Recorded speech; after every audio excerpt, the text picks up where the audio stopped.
हम जो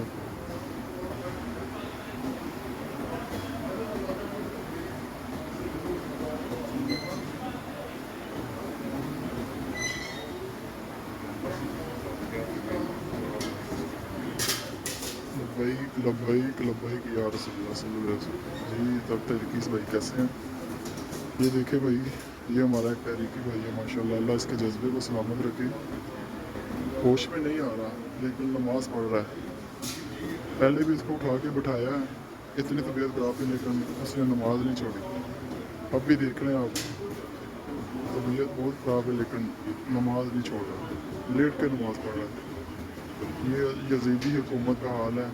ये देखें, एक हमारे ये दोस्त हैं सर्विस हॉस्पिटल में, ये भाई नमाज़ पढ़ रहा है। ये भी हमारे बुज़ुर्ग हैं। ये पुलिस की बगैरती है, इनको 6-6 घंटे पुलिस वैन में रखा हुआ था। ये देखें।